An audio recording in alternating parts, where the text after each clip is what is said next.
ഹിംസയും അഹിംസയും അതൊരു വിഷയമാണ്. അഹിംസവാദികളായ ആളുകളുണ്ട്. ഒരു മത്സ്യത്തെ പോലും കൊല്ലുവില്ല, മത്സ്യം ഒരു ഭക്ഷിക്കൂല, ഒരു പ്രാണിനെ പോലും കൊല്ലുവില്ല, ശരീരത്തിൽ ഒരു കൊതിയിരുന്നാൽ പോലും മടിക്കൂല.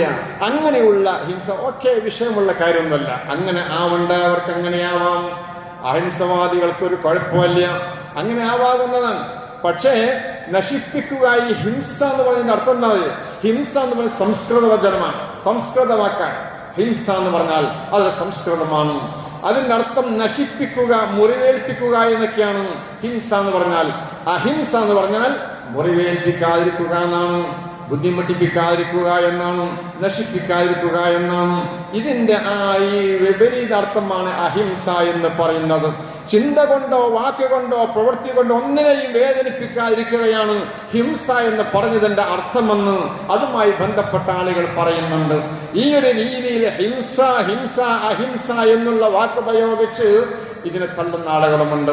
എന്നാൽ നമുക്ക് വളരെ പ്രത്യേകമായി മനസ്സിലാക്കേണ്ട ഒരു കാര്യം ഇതാണ്.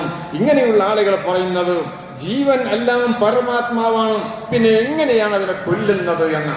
എല്ലാ ജീവനും പരമാത്മാവാണ്, പിന്നീട് എങ്ങനെയാണ് അതിനെ കൊല്ലുന്നത് എന്നാണ്.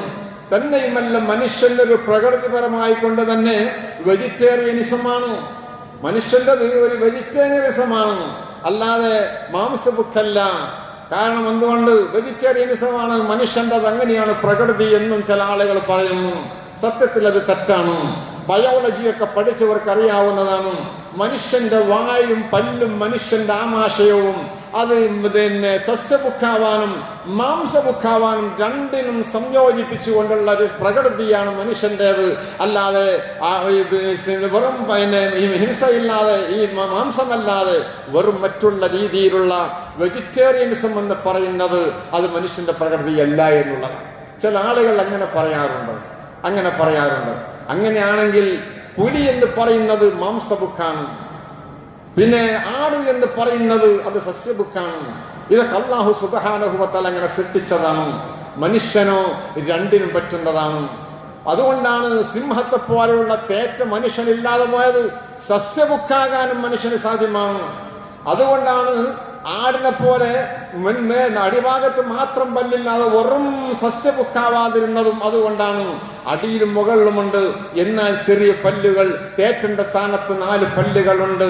അത് സ്വാഭാവികമായും മാനുഷികമായ രീതിയിൽ മാംസം കഴിക്കാൻ ഉതകുന്ന രീതിയിലുള്ള പ്രകൃതിയാണ് മനുഷ്യൻ്റേത് എന്നും ഇത് വ്യക്തമായി നമുക്ക് പഠിപ്പിച്ചു തരുന്നുണ്ട്. എന്നാൽ ചില ആളുകൾ പറയാറുണ്ട് സസ്യബുക്കാവാൻ നമുക്ക് സാധ്യമല്ല. കാരണം സസ്യബുക്കുകളുടെ കൂട്ടത്തിലും 2 ഇന്ദ്രിയങ്ങളുണ്ട് എന്നാണ്. 2 ഇന്ദ്രിയങ്ങൾ അതിനുണ്ട്. ഈ സസ്യബുക്ക് 5 പഞ്ചേന്ദ്രിയങ്ങളാണ് മനുഷ്യനുള്ളത് എങ്കിൽ സസ്യത്തിന് 2 ഇന്ദ്രിയങ്ങളുണ്ട് എന്നുള്ളതാണ്. അപ്പൊ അതുകൊണ്ട് തിന്നാൻ പറ്റുമെന്ന് എങ്ങനെയാണ് പറയാൻ പറ്റുന്നത്? മനുഷ്യന് 5 പഞ്ചേന്ദ്രിയങ്ങൾ ഉള്ളത് കൊണ്ടാണ് പറ്റാത്തതെങ്കിൽ 2 ഇന്ദ്രിയങ്ങളുള്ള സാക്ഷാൽ സസ്യങ്ങളും ഭക്ഷിക്കാൻ പാടില്ല എന്ന് പറയേണ്ടി വരും. അങ്ങനെ ചില ആളുകൾ വിമർശിക്കുന്നവരുണ്ട്. കാരണം ഉളയത്തുമായി ബന്ധപ്പെട്ടുകൊണ്ട് പല ഭാഗങ്ങളിൽ നിന്നും പല രീതിയിലും വിഷയങ്ങൾ വരുന്നതുകൊണ്ടാണ് നമ്മൾ ഈ കാര്യങ്ങൾ ഇങ്ങനെ വ്യക്തമായിട്ട് പറയുന്നത്. അപ്പൊ അതുകൊണ്ട് ഈ ഒരു വിഷയം പല വിമർശനങ്ങളും വരുമ്പോഴും ഇസ്ലാമിനൊരു കാഴ്ചപ്പാടുണ്ട്. ആ കാഴ്ചപ്പാട് മൃഗങ്ങളെ അറുത്ത് ദാനം ചെയ്യുക എന്നുള്ളതാണ്. അത് എങ്ങനെ അറുക്കണം, ഏത് സമയത്ത് അറുക്കണം എന്ന് വ്യക്തമായി നമ്മുടെ മുമ്പിൽ അതിന് രേഖയുണ്ട്. ഇന്ന രീതിയിലേ അത് അറുക്കാവൂ, ഇന്ന രീതിയിൽ അത് അറുക്കണമെന്ന് പറഞ്ഞുകൊണ്ടാണ് വ്യക്തമായ ശരീഅത്തിന്റെ നിയമമുള്ളത്. അള്ളാഹുവിന്റെ റസൂൽ നമുക്ക് പഠിപ്പിച്ചു തന്നില്ലേ, ഇന്നല്ലാഹ കതബ അലൽ ഇഹ്സാന അലാ കുല്ലി ഷൈ. എല്ലാത്തോടും നന്മ ചെയ്യണം എല്ലാവരോടും. ഫഅഹ്സിനുൽ ഖത്ല വഇദാ ദബഹതും ഫഅഹ്സിനുൽ ദിബ്ഹ വൽയുഹിദ്ദ അഹദുകും ശഫറത വൽയുരി ദബീഹത. എങ്ങനെയെങ്കിലും തച്ചു കൊല്ലലല്ല, അതിന് പ്രത്യേകമായ രീതിയുണ്ട്. അള്ളാഹു റസൂൽ പറഞ്ഞു അറുക്കുമ്പോൾ നിങ്ങൾ നല്ല രീതിയിൽ അറുത്തോളണം. അറവ് എന്ന് പറയുന്നത് അത് നല്ല രീതിയിലായിരിക്കണം അറവ് നടത്തേണ്ടത്. അറവ് നടത്തുന്നത് നല്ല രീതിയിലാകണം എന്ന് പറഞ്ഞ അർത്ഥം എന്താണ്?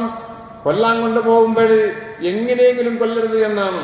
വിശ്വാസികളെ സംബന്ധിച്ചിടത്തോളം അറവ് എന്ന് പറയുന്നത് ഒരു മൃഗത്തെ സംബന്ധിച്ചിടത്തോളം അത് അവർക്ക് ഒരു ചെറിയ വേദന മാത്രം അനുഭവപ്പെട്ട് പിന്നെ മരണപ്രാളം മാത്രമേ ഉണ്ടാവൂ എന്നാണ് അത് സംബന്ധമായുള്ള പഠനങ്ങൾ വ്യക്തമാക്കുന്നത്. ഇതിനെക്കുറിച്ച് മുമ്പ് ചർച്ച നടന്നിരുന്നു. കോഴിക്കോട് കാലിക്കറ്റ് കാലിക്കറ്റിൽ അവിടെ ഒരു ചർച്ച നടന്നപ്പോൾ തൽസംബന്ധമായി എങ്ങനെയാണ് മൃഗങ്ങൾ അറുക്കേണ്ടത് എന്നുള്ളൊരു ചർച്ച വന്നപ്പോൾ അമുസ്ലിങ്ങളായ രണ്ടാളുകൾ ഉണ്ടായിരുന്നു. അവർ രണ്ടുപേരും ഊന്നിപ്പറഞ്ഞത് വിശ്വാസികളായ മുസ്ലിങ്ങൾ ചെയ്യുന്ന രീതിയാണ് അറവിന് ഏറ്റവും നല്ലത് എന്നാണ്. അഥവാ കഴുത്തറുത്തുകൊണ്ട് രക്തം ഒഴുക്കി കളഞ്ഞതിന് ശേഷമാണ് മാംസം കഴിക്കേണ്ടത് എന്ന്. അടിച്ചു കൊല്ലാവുന്നതാണ്, മറ്റുള്ള രീതിയിലൊക്കെ കൊല്ലാവുന്നതാണ്. അങ്ങനെ കൊല്ലുമ്പോൾ രക്തം കട്ട പിടിക്കുകയാണ്. ആ മാംസം ഭക്ഷിക്കുന്നതിലൂടെ വലിയ രോഗങ്ങൾക്ക് കാരണമാണ് എന്ന് മഹാന്മാരായ അതുമായി ബന്ധപ്പെട്ട ആളുകൾ പഠിപ്പിച്ചു തരുന്നുണ്ട്. ഇസ്ലാമിന്റെ അറവിന് അതിന് ചില മര്യാദകളുണ്ട്. ആ രീതിയിലേ അറുക്കാവൂ എന്നാണ് ഇസ്ലാം പഠിപ്പിച്ചിട്ടുള്ളത്. സമയമുണ്ട്, എപ്പോഴെങ്കിലും ഒന്നും പിടിച്ചറുത്താൽ ഉദയത്താവൂല എന്നുള്ളതാണ്. അത് എപ്പോഴാണ്, ആർക്കൊക്കെ എങ്ങനെയൊക്കെയാണ്, വയസ്സുണ്ട്, ഇന്ന രീതിയിലാണ്. ഇത് പ്രത്യേകമായൊരു ചടങ്ങാണ്, പ്രത്യേകമായൊരു ആരാധനയാണ്, പ്രത്യേകമായ രീതിയിൽ വിശ്വാസികളോട് കൽപ്പിക്കപ്പെട്ടതുമാണ്. ആ ഒരു കൽപ്പനയാണ് നമ്മൾ ഈ ഒരു നാളുമായി ബന്ധപ്പെട്ടുകൊണ്ട് ഉദയത്തിന്റെ നോട്ടീസ് ബോർഡിൽ ഉദയത്തിൽ കൂടേണ്ടവർ കൂടണമെന്ന് പറഞ്ഞത്. കഴിവിന്റെ പരമാവധി ഞാൻ കൂടണം, നിങ്ങളും കൂടണം, കഴിവിന്റെ പരമാവധി. അല്ലാത്തവരെ ജമാഅത്തിന് വരണ്ട, നിസ്കരിക്കാൻ വരണ്ട എന്ന് പറഞ്ഞ ഗൗരവം നമ്മൾ മനസ്സിലാക്കാം. ചില ഹദീസിലൊക്കെ കാണും, യഹൂദിയും നസ്രാണിയുമായി അവൻ മരിച്ചു പോകട്ടെ എന്ന് പറഞ്ഞൊരു പ്രാർത്ഥന നടത്തിയ ഒരു ഹദീസ് കാണാം. എന്ന് പറഞ്ഞാൽ അതൊക്കെ പ്രബലമല്ലെന്ന് ഉള്ളത് കൊണ്ട് തന്നെ നിർബന്ധം എന്ന് പറയാവുന്നതല്ല. ഇത് ഐച്ഛികമായ ആരാധനയാണ്. എന്നാൽ ഒരു നാട്ടിൽ ഒരാളും പുറത്തില്ലെങ്കിൽ എല്ലാവരും കുറ്റക്കാരാകും എന്ന് പറഞ്ഞ പണ്ഡിതന്മാരുമുണ്ട്. ഈ ഒരു രീതിയിലാണ് ഉദയത്തുമായി ബന്ധപ്പെട്ടുകൊണ്ട് മഹാന്മാരായ ആളുകൾ നമുക്ക് പഠിപ്പിച്ചു തരുന്നത്. ഈ വിഷയം വളരെയേറെ ശ്രദ്ധയോടെ നമ്മൾ കൈകാര്യം ചെയ്യണം. എന്നാൽ ചില ആളുകൾക്ക് ഉദയത്തിന്റെ മാംസം കഴിക്കാൻ പറ്റാത്തവരുണ്ട്. അതാരാന്നറിയോ? ഞാൻ നേർച്ചയാക്കി, ഉദയത്താക്കാൻ നേർച്ചയാക്കിയിട്ടുണ്ടെങ്കിൽ എനിക്ക് ആ ഉദയത്തിന്റെ മാംസം കഴിക്കാൻ പറ്റൂല എന്നുള്ളതാണ്. എൻ്റെ മക്കൾക്ക്, എൻ്റെ ഭാര്യക്ക് അത് തിന്നാൻ കൊടുക്കാൻ പറ്റൂല എന്നുള്ളതാണ്. ഇതൊക്കെ ഈ ബലി മൃഗങ്ങളുമായി ബന്ധപ്പെട്ട വിഷയങ്ങളാണ്.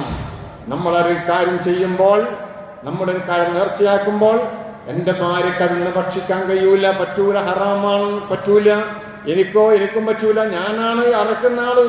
അത് പ്രത്യേകമായ നിയമമാണ്, അതിന് പ്രത്യേകമായ നിയമമാണ്. നേർച്ചയാക്കിയത് മുസ്ലിം പണക്കാരാവുന്ന ആർക്കും കൊടുക്കരുത് എന്നുള്ളതാണ്, അതതിന്റെ നിയമമാണ്. അതുപോലെ തന്നെ അമുസ്ലിങ്ങളായ ആളുകൾക്കും കൊടുക്കരുത് എന്നാണ്. അത് വിരോധം കൊണ്ടൊന്നല്ല, മുതലാളിനോട് വിരോധം ഉണ്ടായതുകൊണ്ടാണ് നമ്മൾ കൊടുക്കാത്തത്.